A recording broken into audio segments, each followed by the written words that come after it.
Olá, boa noite, meus amigos, minhas amigas do Reflexões Psiquiátricas.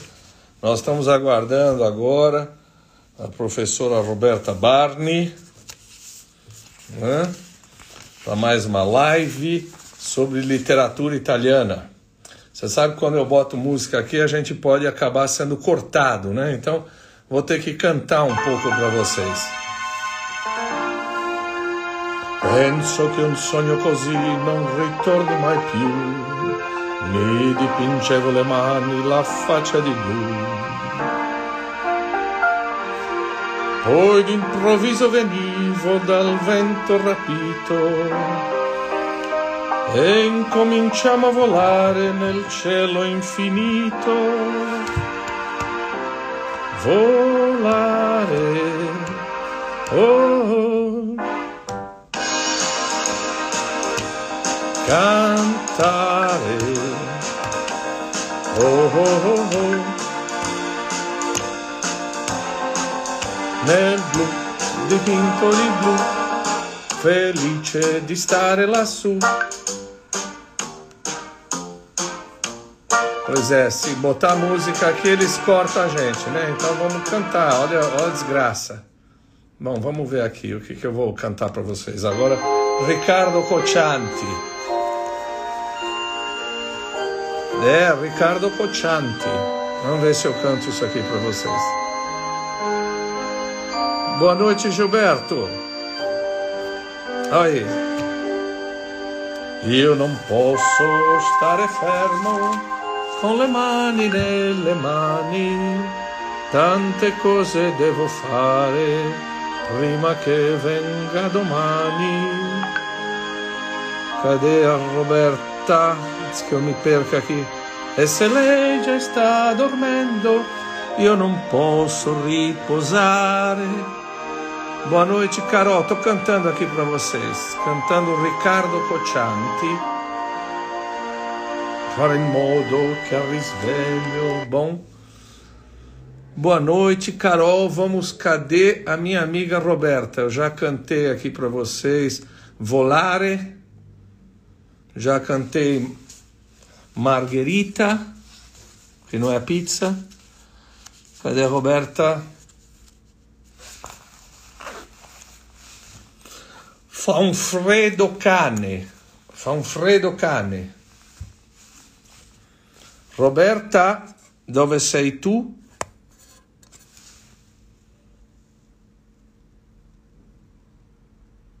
Grazie. Ah, è arrivata.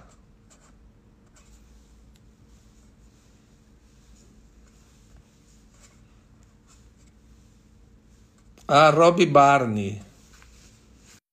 Pronto. Io lo so. Você não Siamo? viu eu cantando Volare para você. Oba! Só não Vai pode ser hoje? Roberta. Oi. Só não pode cantar Roberta. Não, não pode, que eu fico nervosa. Tá certo. É o Come, tormento da minha vida, essa música. come stai? Io bene, te? Fa un freddo cane. Verissimo. Molto cane e molto freddo. E que bom reencontrar você para a gente continuar falando de literatura italiana, Roberta. É um prazer. Você estava na Itália? Você me mandou umas fotos lindas da Piazza Navona. Tava, porque a minha praça predileta em Roma. E aí eu fui te responder, falei, tem que mandar uma foto pro TAC com a minha praça. Minha é muita... é muita pretensão minha, mas enfim, a minha praça predileta, digamos. Tá. E aí, olha... Você olha, fez a Cláudia Dornbusch está aí. Boa noite, Cláudia. É uma colega lá da USP. Cláudia, desculpe, eu fiquei cantando aí para você, estraguei sua segunda noite. Mas, Roberta, da outra vez que estivemos juntos, fez o maior sucesso. A gente ia falar de Tabucchi, Calvino e Natalia. Não deu. Aí eu já fui para Chacha, né? E ficou Chacha, sim. hoje, né? Mas olha, quem não assistiu a nossa live anterior, primeiro, muito obrigado de novo você, Karina, né? Você topou vir mais uma vez aqui, né? Obrigada a você. É tão gostoso esse papo. E hoje eu vou pedir para quem não assistiu, você contar um pouco da tua carreira artística, né? Que você começa o quê? Pelo teatro, cinema. Fala um pouquinho Sim. para a gente. Então, eu depois eu fui fazer a primeira graduação que eu fiz foi direção teatral lá na ECA, da USP, né? Porque durante o cursinho eu já tinha começado a fazer trabalhos de teatro, tinha me encantado e queria fazer isso. Me formei, trabalhei com teatro e cinema, só que casualmente fui começar traduzindo algumas peças de teatro que depois fui representar na Itália junto com um grupo, e uma coisa leva a outra, eu acabei adotando a tradução e a tradução literária, e deixando cada vez mais de lado teatro e cinema. E a certa altura eu achei que eu precisava de uma reciclagem e fui buscar cursos livres na USP. Resumo da ópera, acabei fazendo especialização em tradução literária e depois fiz mestrado, depois fiz doutorado, depois fiz pós-doutorado e estou na USP há 20 anos com literatura italiana, né? Mas continuo sendo tradutora literária, com atividade menos intensa, obviamente, porque a docência da USP é muito absorvente, mas eu continuo traduzindo porque é uma coisa que eu amo fazer. Eu mostrei da outra vez alguns livros que você traduziu, né? Uhum. Acho que foi do Giorgio Manganelli, não foi? Um livro que você Ai, eu amo aquele livro, Centúria. Cem Centúria. Pequenos Romances Rio. É maravilhoso. Aliás, esse é um autor que é pouco conhecido, é um autor bastante complexo, não é de fácil abordagem, mas este livro, especialmente, é de fácil abordagem, sim, recomendo a todo mundo que leiam. Centúria, Cem Pequenos Romances Rios, do Giorgio Manganelli, editora Iluminuras. Muito bom mesmo. Li, ou tenho lido, que para mim Hum, não serve, porque eu sempre li literatura italiana. Eu estou aqui depois com Curcio Malaparte, Giorgio Bassani, Giovanni Papini, que nós não vamos falar hoje, mas você vai falar um não. pouquinho. Eu estava lendo, algumas pessoas têm dito o seguinte, que o fenômeno Elena Ferranti Hum, acabou redescobrindo a literatura italiana para muitos brasileiros. E mais do que hum. para Natalia Ginsburg, que é uma escritora. Você acha mesmo que Helena Ferranti tem esse papel de estimular a leitura da literatura italiana? Olha, não sei se chegar tanto, mas se chegar, eu vou ficar muito feliz. O que eu posso te dizer é que é um fenômeno mesmo, né? Muito curioso, porque ela fez um enorme sucesso na Itália, nos Estados Unidos, no Brasil. Por onde ela é traduzida, ela faz um grande sucesso. De alguma forma, eu acho que ela é um pouco uma volta ao romance tradicional, né? E se a gente quiser ser chatinho, pode dizer que ela é uma grande admiradora, ela mesma fala isso, da Elsa Morante, que é uma das grandes escritoras do século XX italiano. Né? Então, assim, ela diz que ela tem uma influência da Elsa Morante e a gente percebe que ela tem uma linha que vai na mesma direção. Agora, se eu notei que temos estudos, teses, TCCs, dissertações de mestrado sobre a Helena Ferrante, então tem despertado interesse, sim, e também porque, eu não sei se você reparou isso na tua profissão, mas na minha eu tenho percebido que os alunos têm requisitado cada vez mais autoras femininas, como numa espécie de resgate, né, num campo em geral, principalmente no cânone, né, em geral dominado pelos homens. Então eu acho isso ótimo, né? Eu acho isso muito bom. E se isso conseguir redespertar o interesse pela literatura italiana, que já teve muito interesse aqui no Brasil, e eu fico feliz da vida, né? Porque eu acho que é uma literatura muito interessante e que dialoga bastante com a literatura brasileira também, indiretamente, mas dialoga. É Eu isso. estava falando com você, antes da gente falar dos nossos três autores hoje, são Pirandello, Svevo e a Natalia. Hum, Eu queria que você falasse um pouco desse autor aqui, que é o quem Curzio é? Malaparte, e que acabou de sair, ou pelo menos saiu há muito pouco tempo. Eu comprei esse livro aqui, o Caput, e tem o dele, A Pele. Quem La que é esse Pelle, Curzio né? Malaparte? Então, o Curzio Malaparte não é exatamente um autor de que eu trate nos meus estudos, mas, enfim, foi um escritor, poeta, jornalista italiano, né? Inclusive, foi também agente secreto, né? Se diz por aí. É, É, era um diplomata e dizem que ele foi agente secreto. Foi diretor cinematográfico. Então, é uma pessoa um autor bastante complexo. O romance mais conhecido dele é A Pele, e é o que eu li, né? Que é um romance que traz a questão justamente do fascismo, né, em seu bojo. De alguma forma, os romances que a gente tratou, o que trata da segunda parte do século XX, é impossível que não tenham algo a ver com essa questão, porque, evidentemente, ela marcou muito o cenário italiano, a cultura italiana, né? A gente vai falar do Svevo, por exemplo, que entre a Primeira e a Segunda Guerra escreve essa maravilha que é a Consciência de Zeno, né? Eu me lembro que essa história do La Pelle foi, inclusive, virou um filme é, da... é, será que era da Cavani? Não tenho certeza. Cláudia a Liliana, Socorro. Liliana Cavani? Eu acho que é. A Cláudia Dornbusch sabe com certeza, que é uma cinéfila é, daquelas atentíssimas. Mas, enfim. Então, é um texto que trata desse período. Só que não habitualmente os textos que tratam desse período e os textos que foram, como dizer, impelidos à frente, que foram de alguma forma premiados desse período, em geral são sempre o lado dos partigiani, Tá. né?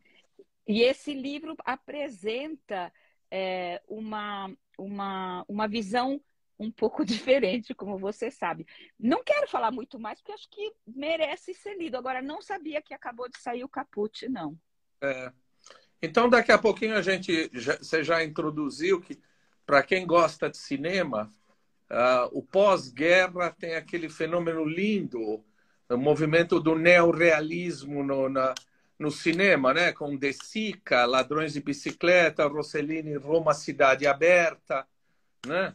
E Exato. a literatura vai por aí, a gente vai falar disso. Vamos falar, então, ladies first, privilegiar a Natalia Ginsburg. Vamos começar por ela? Vamos começar pela Natalia, até porque a Natalia, na verdade, faz mais parte, digamos assim, dos autores da leva da outra vez do que dessa.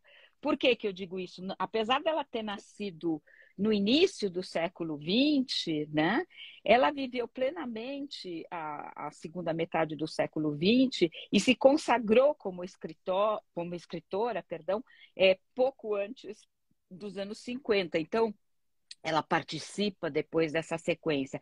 A Natalia vem de uma família judia, o nome dela é de solteira é Leve. O pai dela era um cientista turinês. Na verdade, não era turinês, ele era de Trieste. Trieste hoje vai aparecer em nossas conversas por causa dos Vevo. É. Oi? Com os Vevo. Cosvevo, exatamente. Então, o pai era judeu triestino e a mãe era católica milanesa. Então, era lá um pouco uma miscelânea dessas duas culturas. Ela viveu a infância em Turim.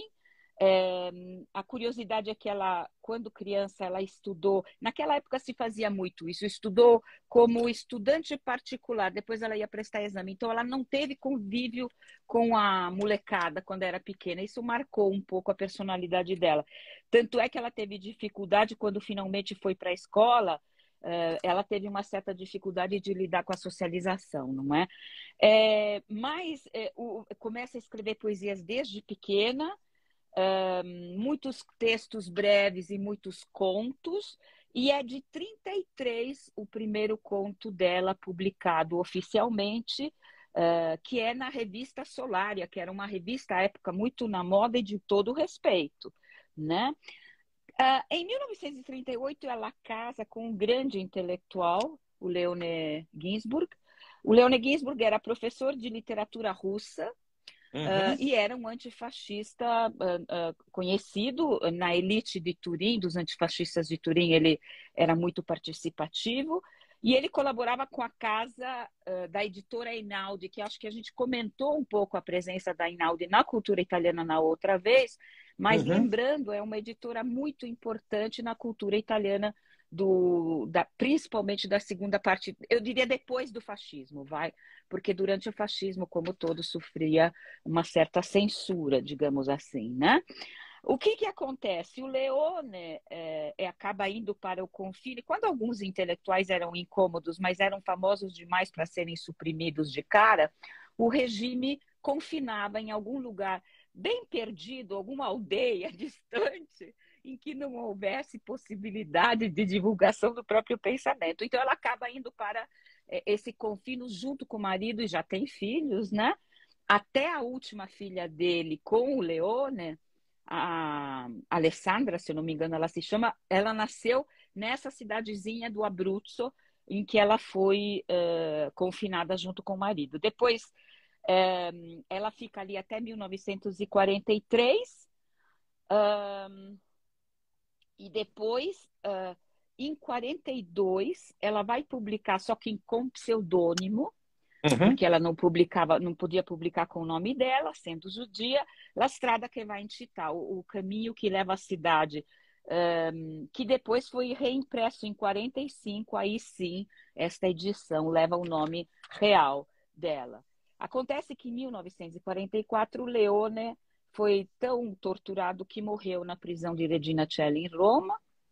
Então, ela fica viúva, ela sai do confino, vai para Roma por um certo período, começa a trabalhar na sede romana da editora Einaudi, e depois ela se reúne com a família que tinha ido para Toscana com os filhos dela para fugir quando havia a invasão alemã, né? E aí toda a família se reúne novamente em Turim. Em 1947, ela publica Foi Assim, e tem uma história meio... A gente precisa comentar porque ela era uma das intelectuais da editora Einaudi, né? O que ela faz exatamente nesse período? Ela recusa o livro do Primo Levi. Isso é uma história muito doida. E tanto que o Primo Levi publica com uma editora pequeniníssima, É Isso, Homem, né?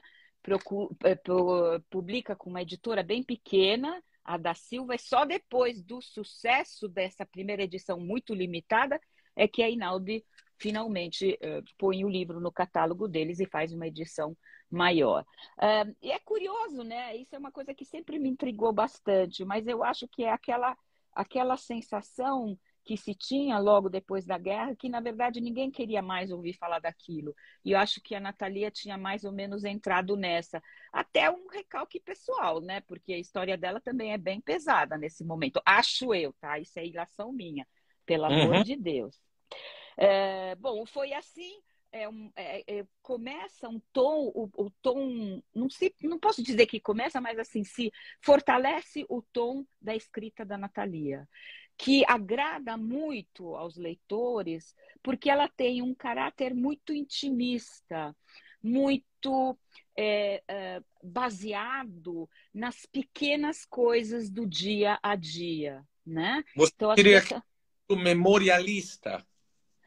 também, nem todos, mas também isso. Porque, por exemplo, quando você fala do léxico familiar, que é um livro que eu amo, ela vai contar justamente do convívio na família de origem dela, completamente dominada pela figura embaraçosa do pai, que dominava tudo, né? Era aquele pai bastante presente, digamos assim, mas ela vai contando a história da família Levy de 25 a 30, até mais ou menos o início dos anos 50, e ela usa como fio condutor o léxico, aquele léxico familiar, justamente, ou seja, que cada família tem algumas palavras, e o pai dela tinha essa característica de inventar palavras, de criar vocábulos inexistentes, Ele tinha né? uns bordões, né? Ele tinha uns bordões que ela repete. Exato.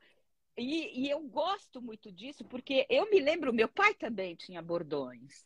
E meu pai tinha essa mania também. E a gente tinha alguns vocábulos em família que foi muito engraçado, porque quando eu casei e brincava com meu marido italiano, usando esses bordões, ele tentava me corrigir. Aí falava: não, você não pode corrigir, porque isso é uma coisa de afeto, de família. A gramática não tem nada a ver com isso. E é muito curioso. E então ela ali é memorialista, com certeza. Ela menciona várias figuras da família na época fascista, menciona a Segunda Guerra, menciona a morte do Leone, né? E até comenta o suicídio do Pavese, que é um grande autor italiano também, o Cesare Pavese, que era um dos colaboradores, dos grandes colaboradores da editora Einaudi, era muito amigo dela, muito amigo do Calvino, do Vittorini, exato, esses são os diálogos com Leucó. O Pavese, quando ele se suicidou, foi um baque para todo mundo, obviamente, qualquer suicídio mas aquilo mexeu muito com todos eles, enfim. Depois dos anos 50, a Natalia casa-se pela segunda vez. É sempre um professor universitário, só que dessa vez é de inglês, tá? Mas era uma pessoa assim de projeção também. Ele foi diretor do Instituto Italiano de Cultura em Londres, por exemplo. E ali ela vai publicar um livro que todo mundo gosta bastante, que é As Pequenas Virtudes, que na verdade é uma coletânea de contos. É lindo, lindo, lindo. Eu vou comentar com você. Maravilhoso, né? É Olha, maravilhoso. É de uma sensibilidade. Então, o que tem a Natalia é essa sensibilidade, na minha opinião, muito feminina.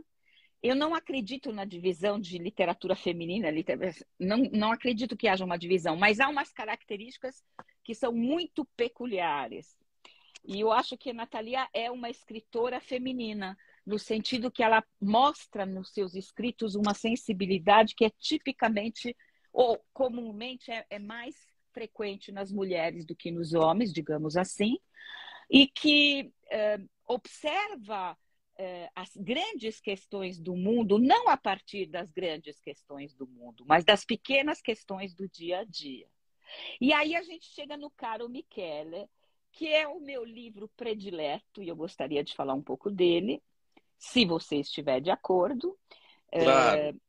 Que é um livro que é publicado na década de 70. Uma coisa importante a ser dita: Natalia, a partir da morte do segundo marido, começa a se envolver cada vez mais em política.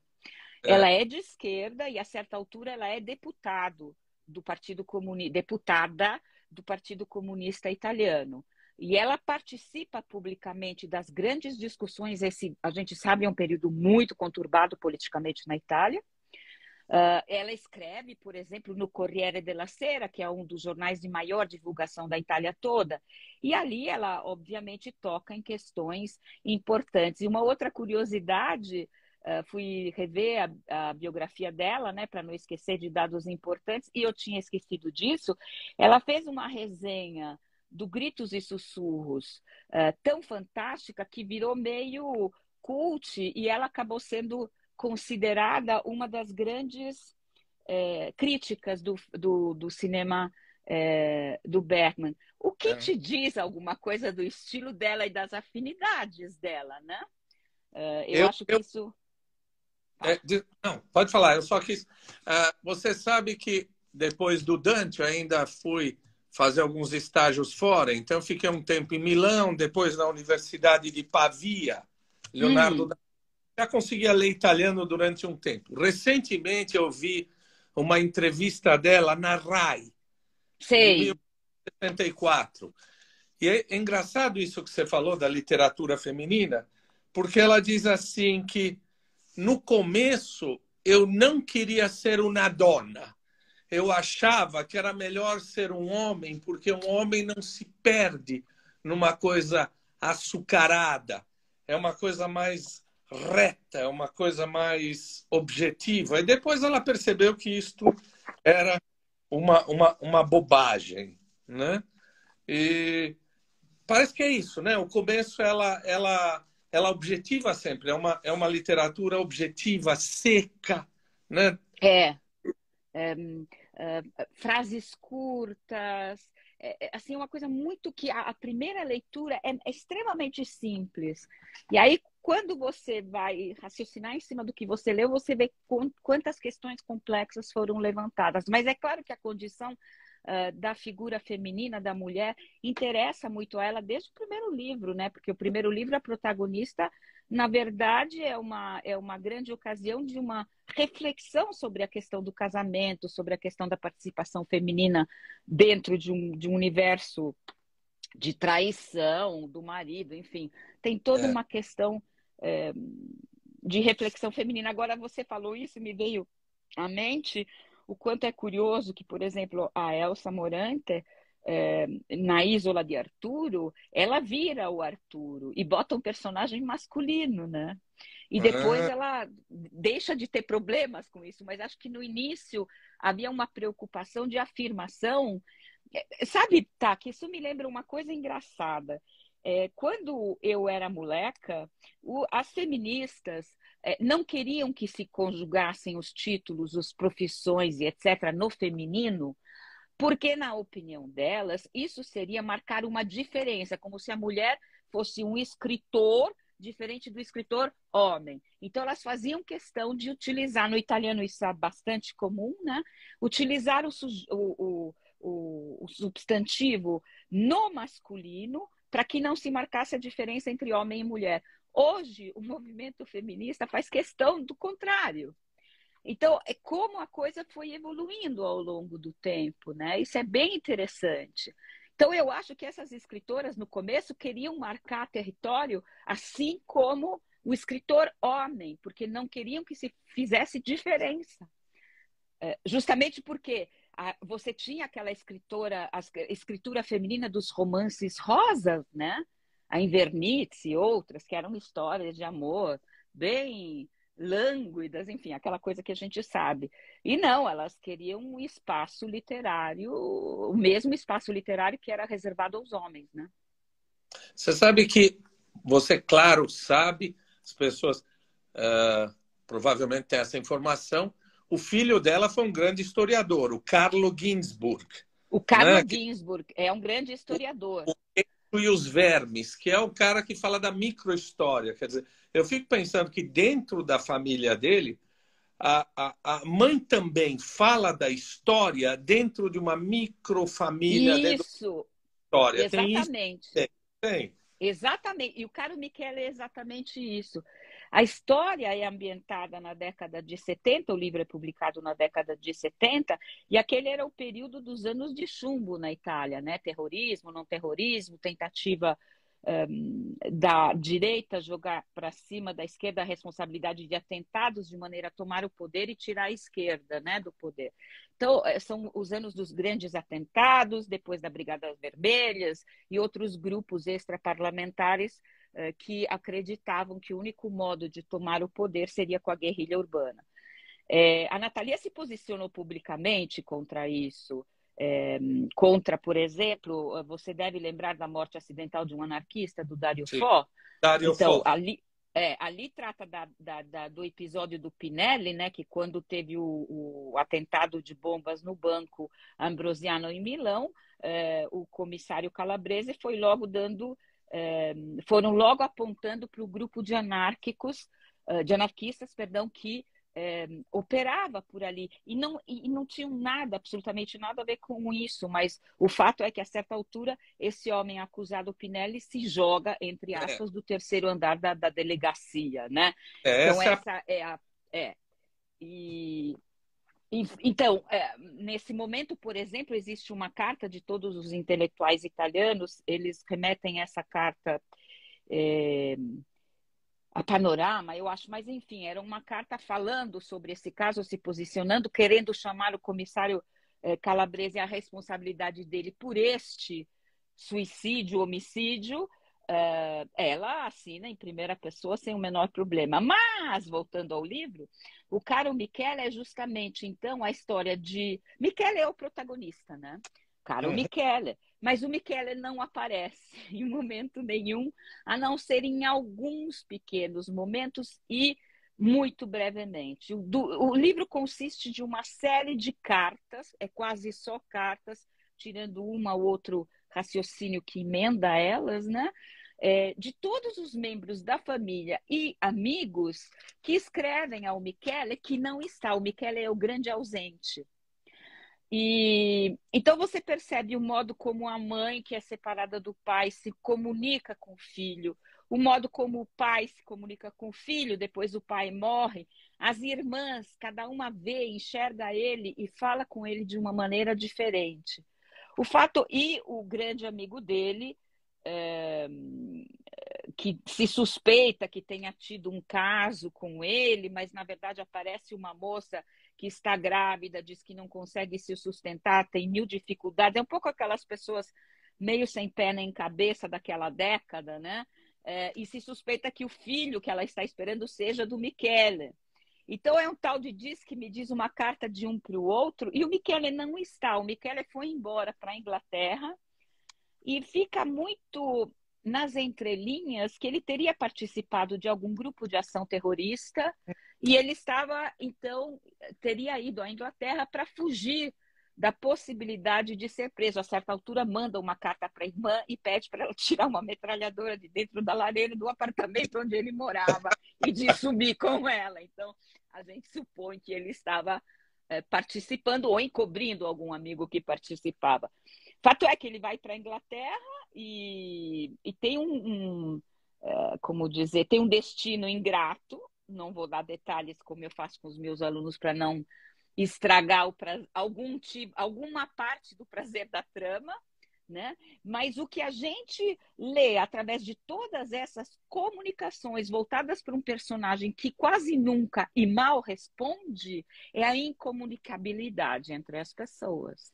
Então, o pano de fundo é este momento político conturbado, mas a questão é a dinâmica familiar, a incomunicabilidade, como transitam os afetos em família, como os irmãos lidam uns com os outros, como a mãe, o pai, cada um, sim, o casal, uma família, vocês dizem disfuncional, né?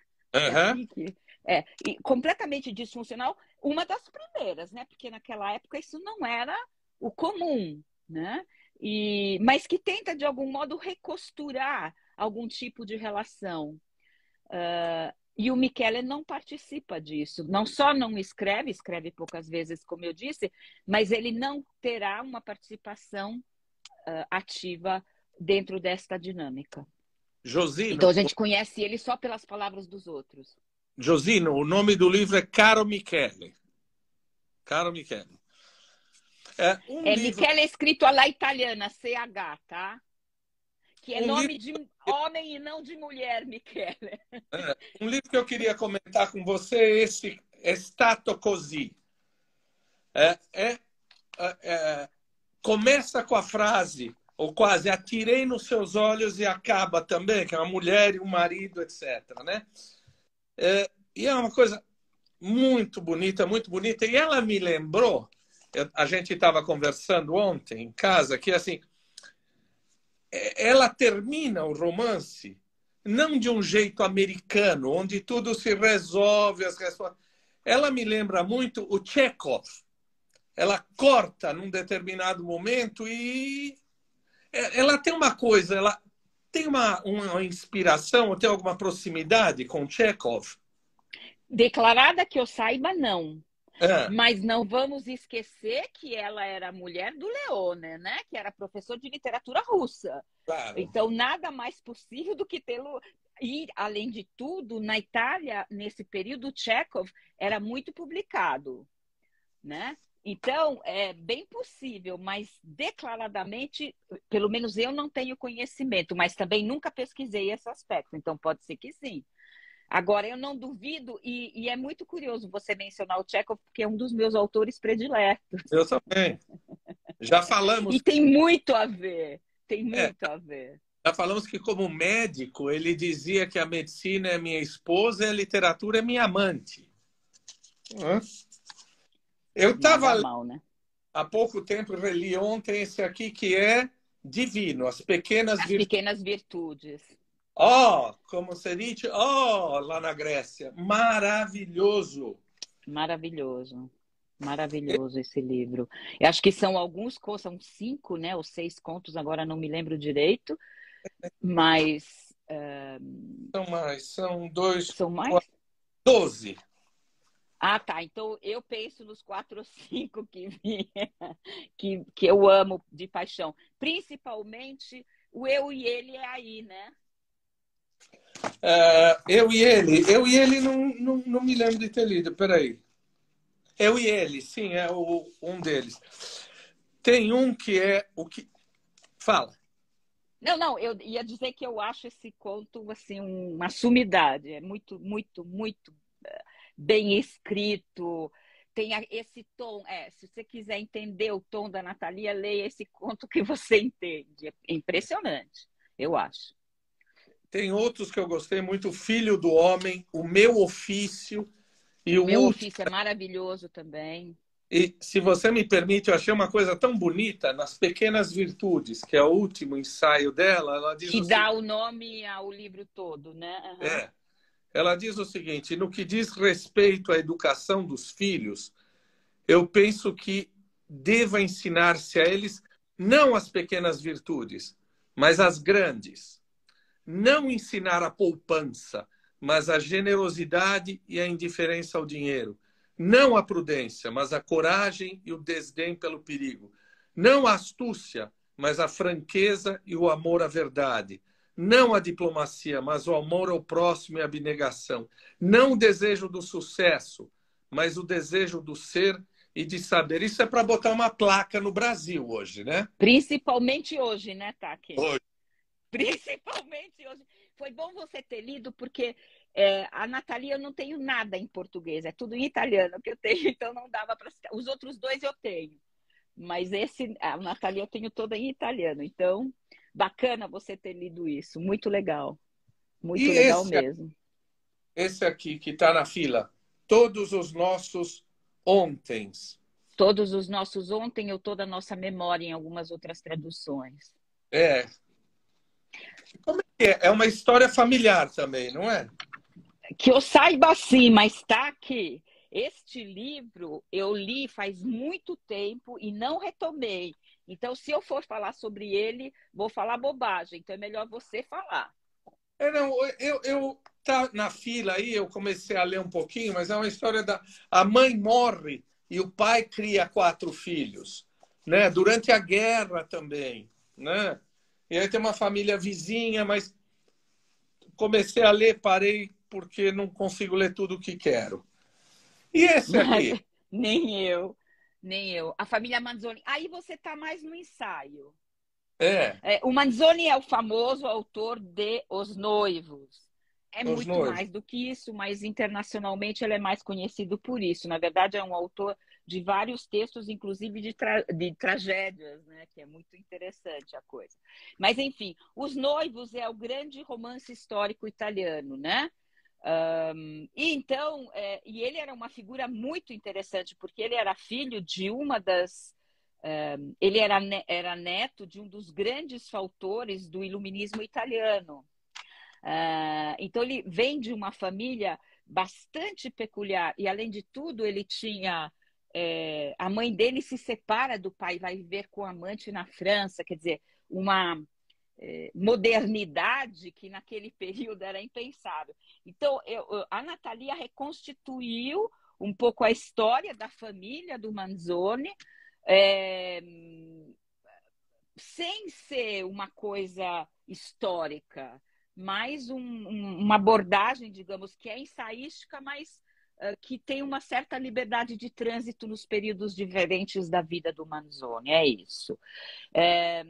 Eu vou confessar que eu não sou apaixonada pelo Manzoni, mas pela figura dele, mais do que... Gosto muito de Os Noivos, acho que é um livro que tem muitas, muitas, muitas qualidades, mas como todos os clássicos, né, Taki? Quando a gente é obrigado a ler na escola, depois para recuperar de adulto é um inferno. E esse é um livro obrigatório no cânone das escolas italianas. Então, eu tive que trabalhar muito para desmanchar a minha impressão errada do Manzoni, que é maravilhoso, maravilhoso.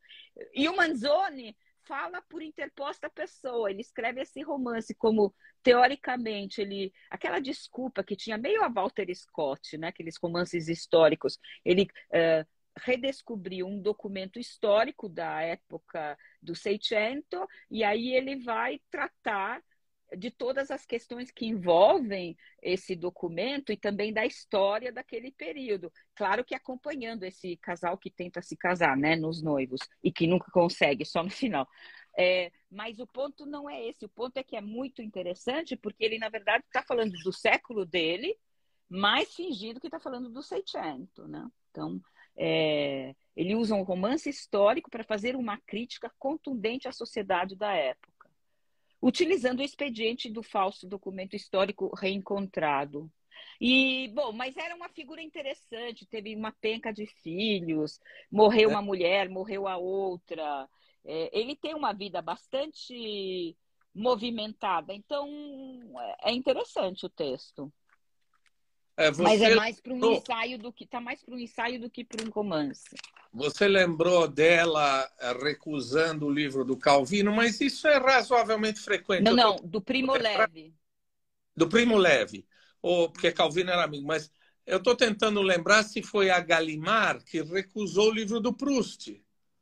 Sim, isso acontece toda hora. E falar em Proust, ela traduziu Proust maravilhosamente bem, a Natalia. Uhum.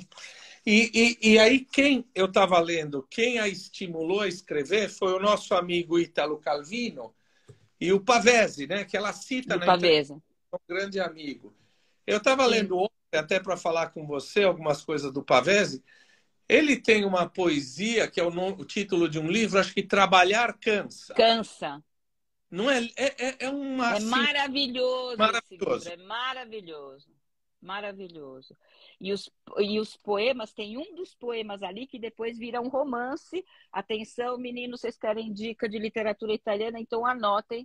Cesare Pavese, A Lua e as Fogueiras. A Lua e as Fogueiras? É um romance fantástico, tem que ser lido. E a gente lê uma das poesias, agora não vou entrar em detalhe de Dio Caprone, mas que é claramente a inspiração para esse livro. Bom, vamos andar à frente, porque você sabe tudo. E a gente não sei nada, imagina. Bene. Se eu soubesse tudo. Por que eu queria falar um pouco do Pirandello e do Svevo? Porque a gente tinha planejado inicialmente de falar do século XX. E a gente começou pela segunda parte e ficou faltando a primeira. Então, da primeira parte do século XX, acho que os dois grandes autores italianos pelos quais você tem que passar obrigatoriamente são o Pirandello e o Svevo, né? La Contessa di Feno. Esse romance é o romance do século XX. Eu acho. Psicanalítico, psiquiátrico por excelência. Na verdade, é um romance que deturpa a psicanálise, mas usa a psicanálise como arcabouço construtivo da narrativa, o que é muito interessante. E isso, assim, muitos anos antes que a psicanálise entrasse na Itália. Por quê? Como dizíamos, né, que a gente ia voltar a falar de Trieste. Trieste, no extremo oriental da Itália, é uma terra de trânsito, né? E, tanto que foi disputada entre austríacos e italianos, tem do outro lado a Croácia, a Iugoslávia, enfim, sempre foi uma terra de passagem. Então, não só de passagem, mas de miscigenação de culturas. E o Svevo nasce ali. O Svevo é outra criatura assim, que eu amo profundamente. Ele começa com essa... o pai de origem austríaca, a mãe italiana, Ele é, ele fala dialeto Oi? família judaica. Família judaica, sim. A mãe é italiana, o pai é austríaco. Ele fala em dialeto triestino em casa. A certa altura mandam ele para a Áustria, aliás, para a Alemanha, se não me engano, para estudar comércio, porque era para ele voltar na família e ajudar no comércio do pai. Então, ele vai estudar em alemão, embora ele já soubesse e falasse em família. Ali ele tem um período de grande paixão pela cultura alemã e pelos autores alemãos e austríacos. Depois ele retorna para a Itália e se apaixona por uma série de autores italianos. E é muito bacana porque a gente tem os registros da biblioteca, então sabe aonde ele bebeu, né?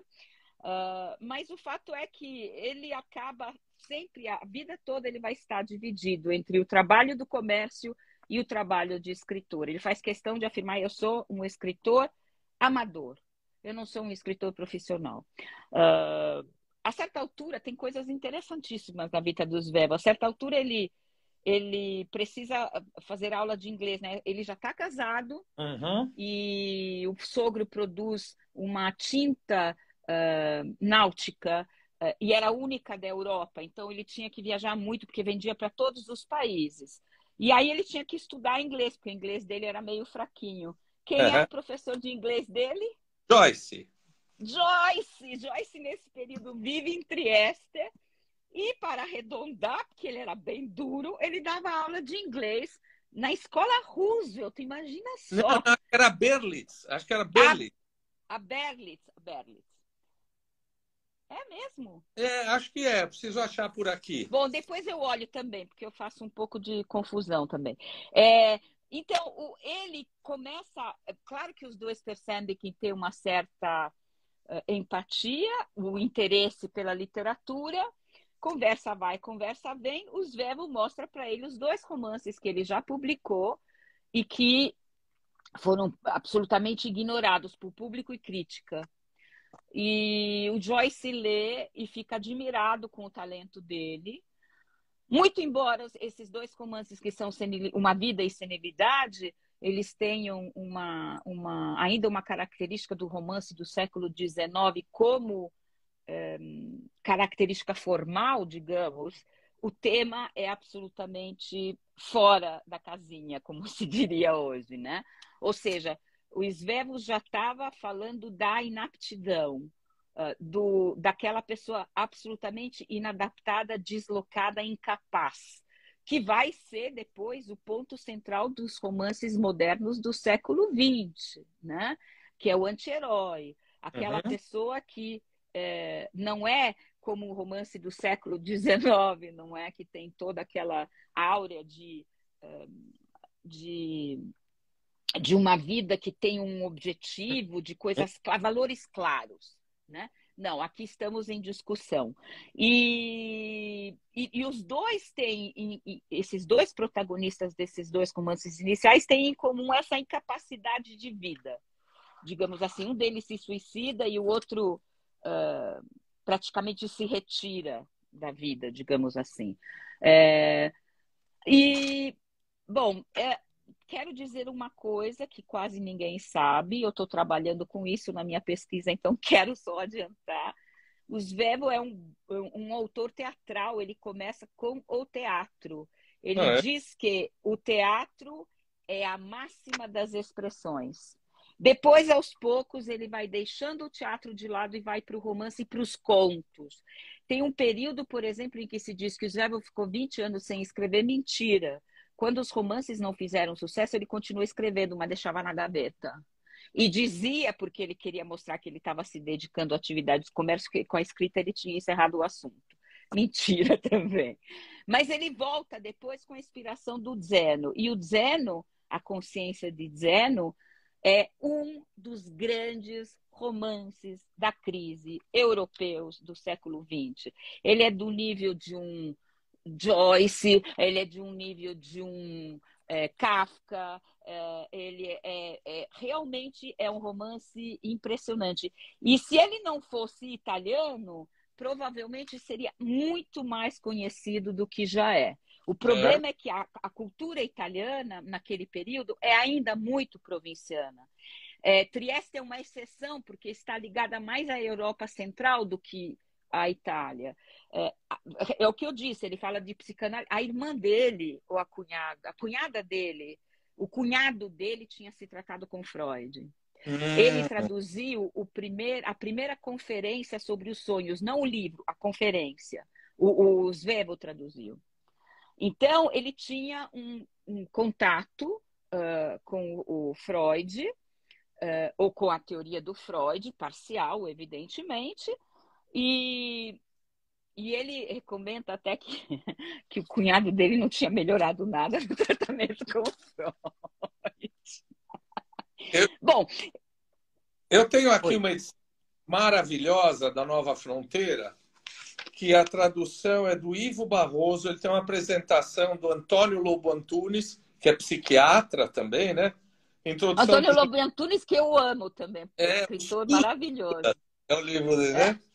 Os Cus do Judas. Uhum. Introdução do José Neumann e o pós-fácil do Bose, do Alfredo Bose. Uma curiosidade, é logo no prefácio, que é uma coisa absolutamente antipsiquiátrica, psicanalítica, que é o psicanalista publicando as sessões dos Svevo por vingança. É mais ou menos assim. O Svevo é já idoso, acha que é doente. Então, ele vai se tratar no psiquiatra. O psiquiatra está para sair de férias ou de viagem, não lembro bem, e diz para ele, olha, enquanto a gente não começa a terapia, vai escrevendo as coisas que você vai lembrando. Ou seja, ele inventa um tipo de terapia absolutamente nada ortodoxa, não é? E o Svevo, então, vai escrever as próprias memórias, as coisas que assaltam a mente dele sobre a vida dele, para depois passar para a prática da psicanálise. Agora, esse psicanalista, além de inventar um método não ortodoxo, é absolutamente nada confiável, né? Porque o que ele faz? Como o Svevo interrompe o tratamento, por vingança, ele decide... Oi?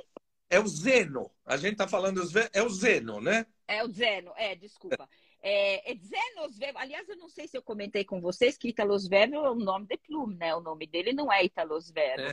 E é interessante esse nome artístico porque ele condensa a essência dele, né? Italiano e suabo, ou seja, e alemão, né? Quer dizer, ele condensa as duas culturas em que ele se formou no nome Italo Svevo. O nome dele era Aaron Hector Schmidt. Bom, então o psicanalista diz, por vingança eu vou publicar essas memórias dele. Caso ele retome o tratamento, prometo dividir os lucros que eu vou ter com a venda desse livro. Ou seja, venal, inconfiável e nada ortodoxo. Psicanalista da primeira hora.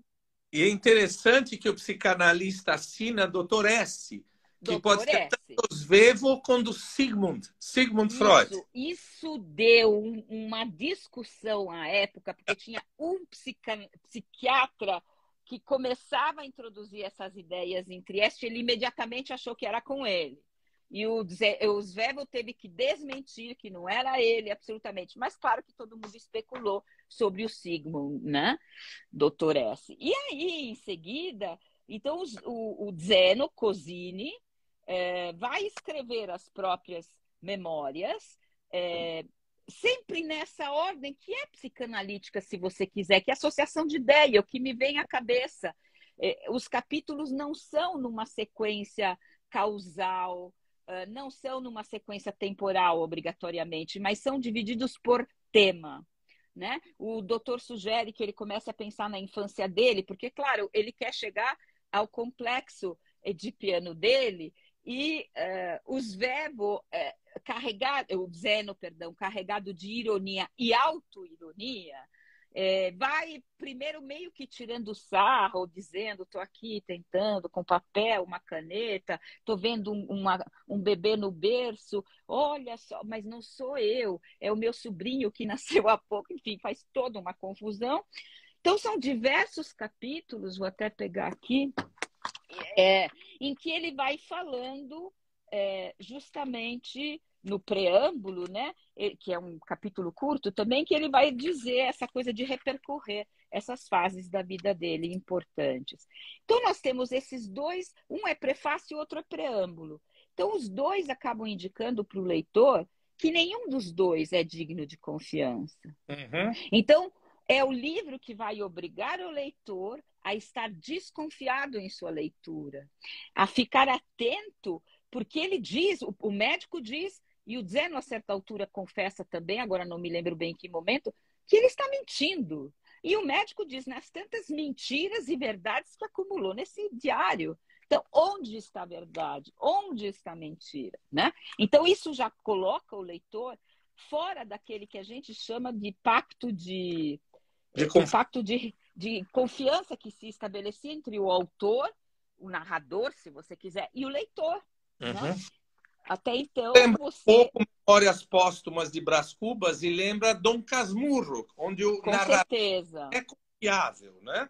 Com certeza, porque o Dom Casmurro, tem a questão da escrita, o outro, tem a questão da escrita pós-morte, né? Memórias Póstumas.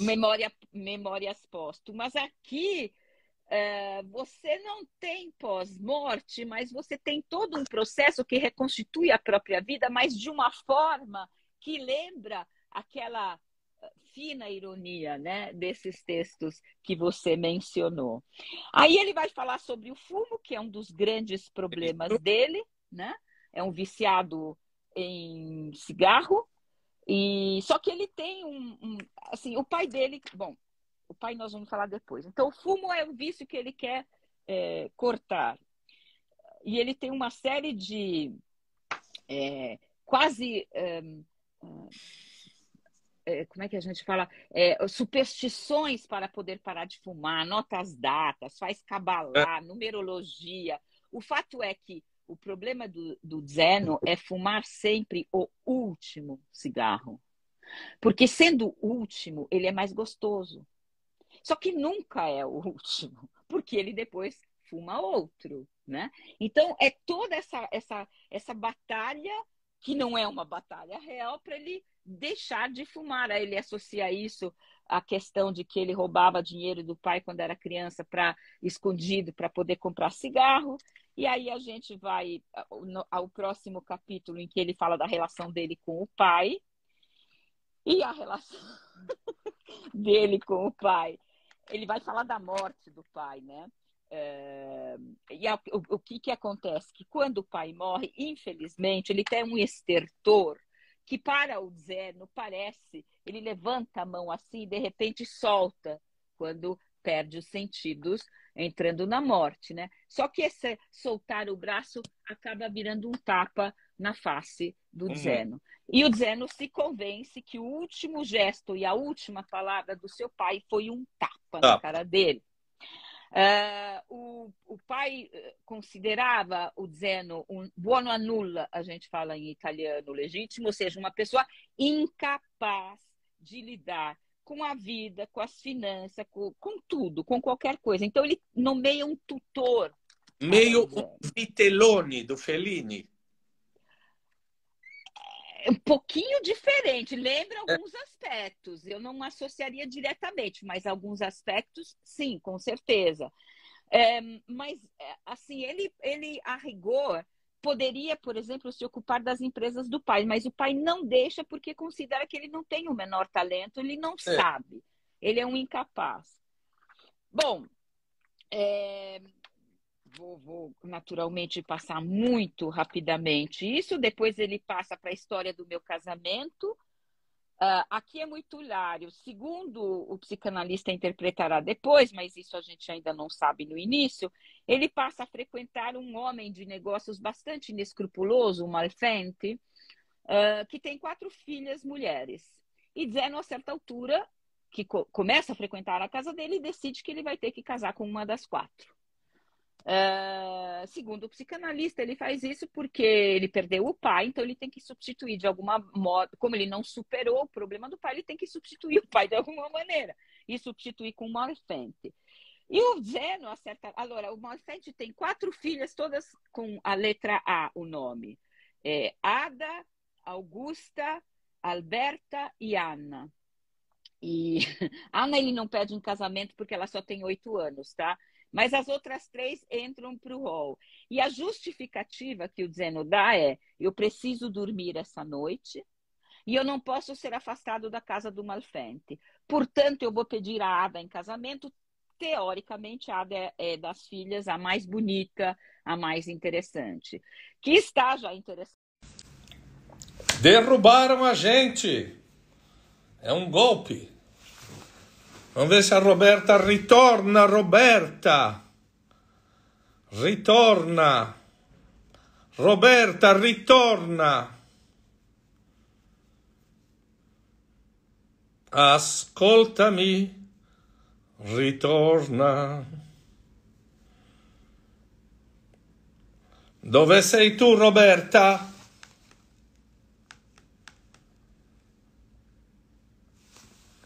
Roberta, ascoltami, ritorna, ti prego, con te. Não, não perdi não, salvei. Un istante. Roberta, ascoltami, ritorna. Deixa eu pedir para... agora estou cantando. Roberta, ascoltami, ritorna. Oi, Tac. Eu tive que cantar até Roberta agora. Olha, não sei, ainda bem que você fez isso quando eu não estava aqui. Falei, Roberta, ritorna. Não, eu salvei. Consegui salvar. A primeira parte. Bom, mas a gente já ultrapassou o horário, eu estou enganada. Para variar, né? Uma hora. Quer que eu termine rapidamente de falar desse livro? Porque esse daqui tem um corto viaggio sentimentale, né? Do tempo que eu li italiano. E ainda vai faltar Pirandello. Melhor a gente terminar os Vevo e vemos Pirandello um outro dia. Tá bom. Então, eu estava dizendo, né? Ele vai para a casa do Malfatti, quer pedir a Ada em casamento. A Ada está interessada no Guido, que, aliás, tem uma cena hilária em que eles fazem um duelo ao violino. Ao violino. O Zeno toca violino e o Guido também. Só que o Zeno, como dizer, toca muito mal e o Guido muito bem. Mas ele tem a cara de pau de repreendê-lo publicamente porque ele não tocou bem. Como os outros que estavam na sala já tinham ouvido ele tocar, não o levam a sério. O ponto é esse. Ele é tão autoirônico que não se leva a sério e ninguém leva ele a sério também. E aí ele seria, como disse o pai, o inepto, não fosse o fato que o acaso acaba favorecendo por algum motivo o Zeno. Então, por exemplo, ele vai pedir a Ada, ela vai recusar, sugere que ele fale com a Alberta. Ele conversa com a Alberta, e a Alberta, figura feminina interessante, porque é a única das mulheres que diz: eu tenho algo, estou planejando algo que não tem a ver com o casamento, né? Tipo, eu quero ser escritora e eu não quero me casar por enquanto. Então, ele vive como uma rejeição, mas ela tenta explicar que não, que na verdade ela tem um objetivo. E, por fim, acaba pedindo em casamento a Augusta, a mais feia de todas, meio estrábica, que a Ada queria muito que se casasse, e a família queria que ele se casasse com ela, tipo, o esquisito casando com a esquisita, algo tipo isso.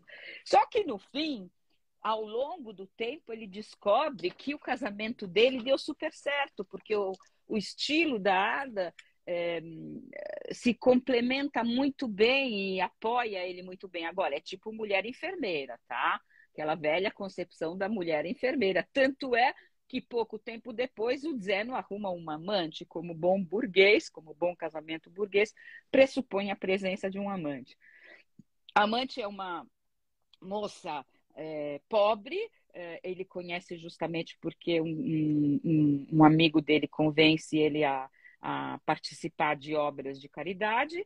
Ele acaba conhecendo essa moça que quer ser cantora e ele acaba virando amante dela. E eu vou falar bem rapidamente, mas tem episódios hilários aqui. Mas, enfim, no final das contas, ele arruma um outro professor de canto para ela, para melhorar. E quando arruma outro professor de canto, ela se encanta pelo novo professor de canto e larga ele. E ele não consegue mais manter a amante.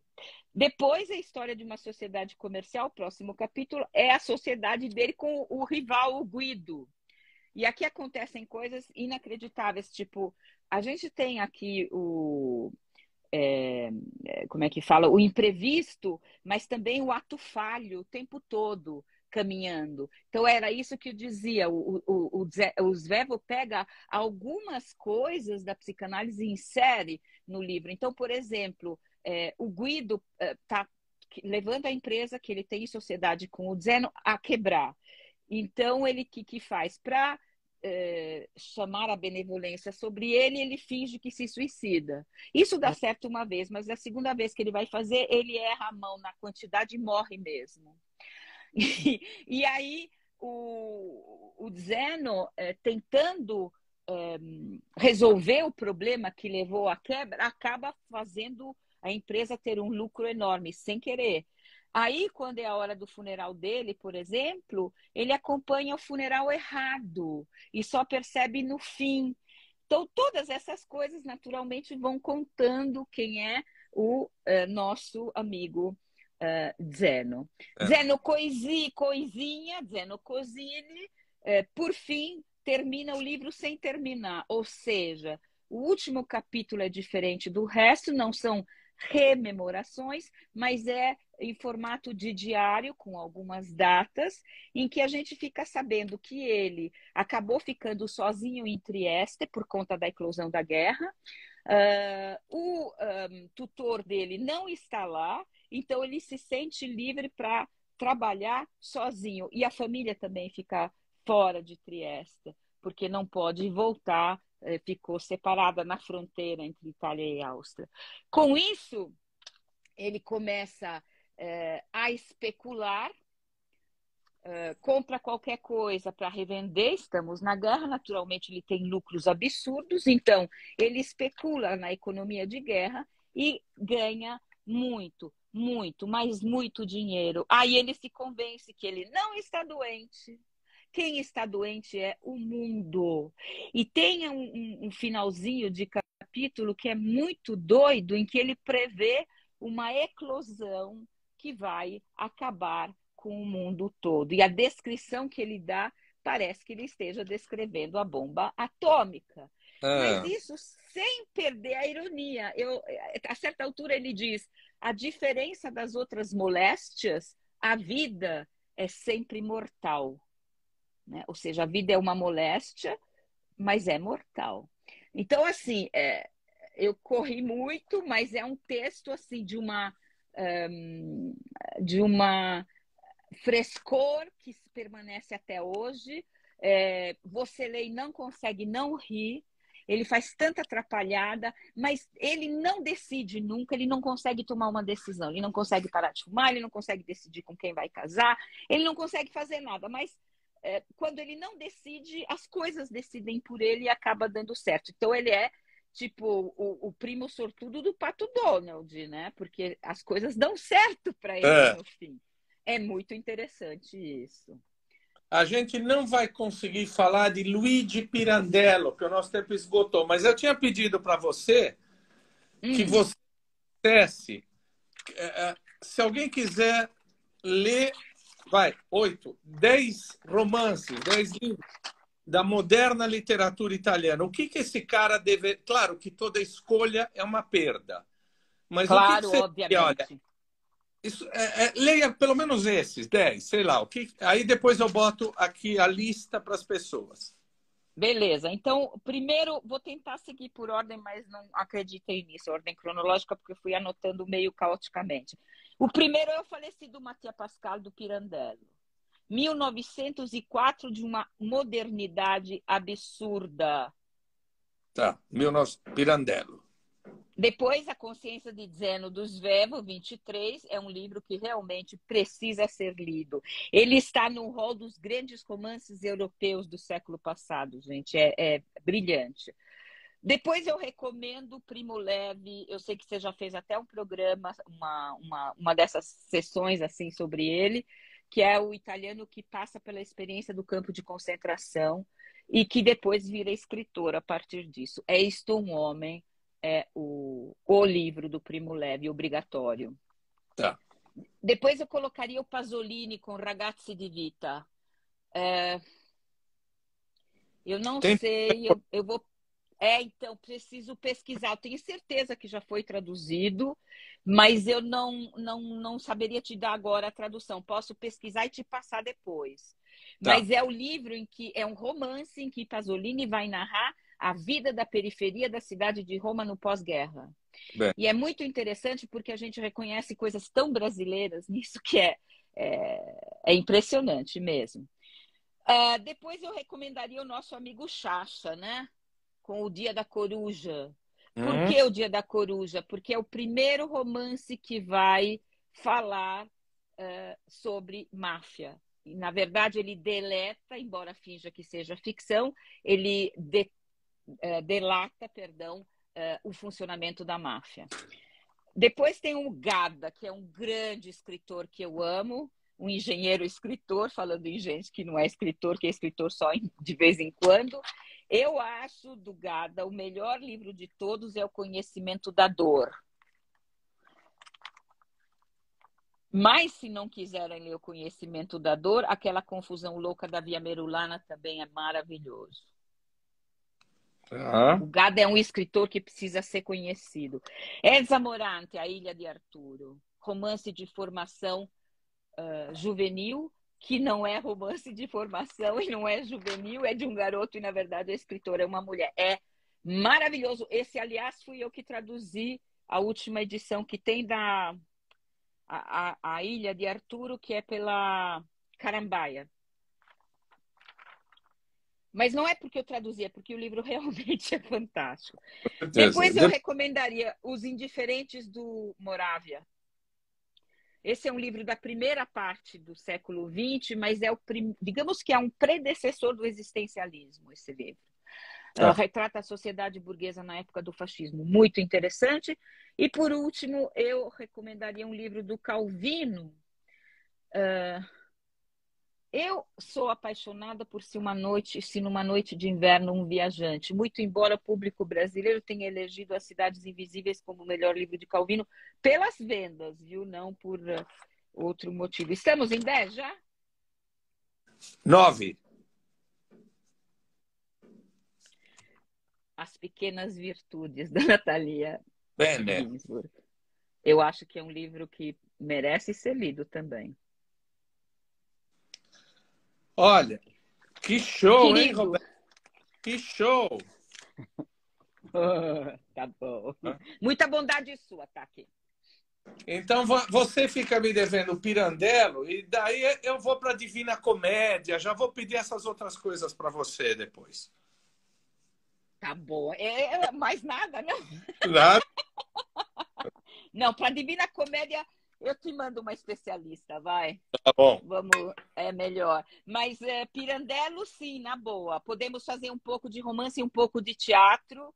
E eu acho, sabe que o Pirandello é Nobel de literatura e ele revolucionou tanto fazer romance quanto fazer teatro. Então acho que merece mesmo. Fica para uma próxima ocasião. 6 personagens em busca de um autor é divertidíssimo, né? É maravilhoso. Aliás, eu traduzi esse texto para aquele Teatro no Teatro, uma edição da Perspectiva. É muito interessante, porque ele tem uma trilogia, né, de metateatro. Bene, è stato veramente un grande piacere. Mio, tutto mio. Tá, que obrigada. Obrigada para quem ficou até agora. Beijos, até a próxima. Beijo.